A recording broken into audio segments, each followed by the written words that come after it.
We lost interest in the ICC. ICC is none of our business. It is a useless body. We believe that walking out in the protest is an appropriate reaction to a head of state mocking efforts to ensure accountability for victims of genocide, war crimes and crimes against humanity, particularly when his country has committed to accountability as a state party to the Rome Statute they established the court.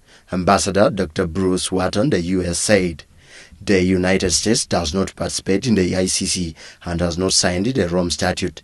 Uganda is a member of the Hague-based court and as such is obligated to detain and turn over suspects wanted by the tribunal.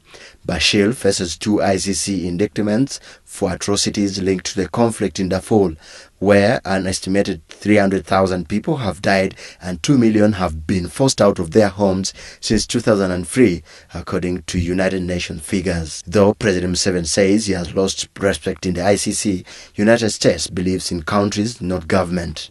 ICC initially thinking they were serious, but they are just a bunch of useless people.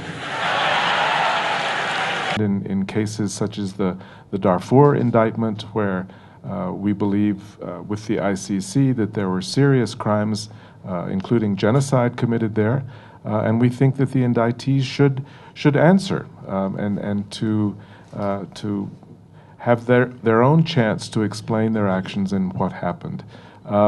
We are not a perfect society. We've never said we are, and as I mentioned here, I think that it's incumbent upon friends, and we really do believe that we have a strong friendship relationship with Uganda. It's important for friends to stand up and say, hang on a minute, are you sure this is the way you want to do this? By denouncing use of violence for political change is condemned by the United States with concerns of human rights, and them as the United States of America regrets the regime change in Libya, which was affected by the leadership of President Obama. We categorically denounce the use of violence for political change.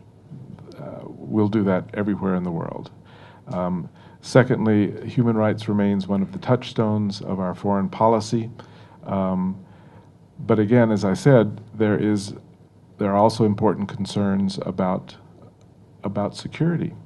We believe that the best path forward is for countries to respect the fundamental values. During President Museveni's inauguration ceremony, he denounces working with the United States and other European countries.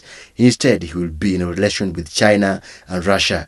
However, the United States has not been moved by Museveni's decision, saying that their major interest is working for a common person as they invest $500,000 US only on health. It's about $500 million US every year just in health, between the PEPFAR program and the USAID programs. It's a huge contribution. It's something that we're very proud of and feel very positively about.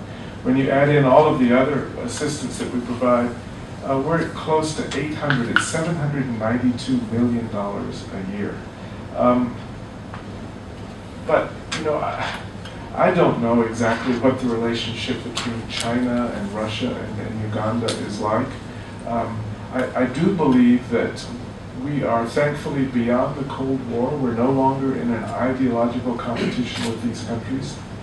Member partners in democracy worldwide have always supported freedom across the world.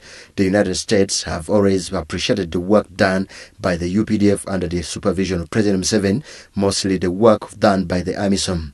The United States believes that Uganda is a member of the Hague-based court and such is obligated to detain and turn over suspects wanted by the tribunal. Kawesa Luwama, WBS TV, American Embassy in Zambia.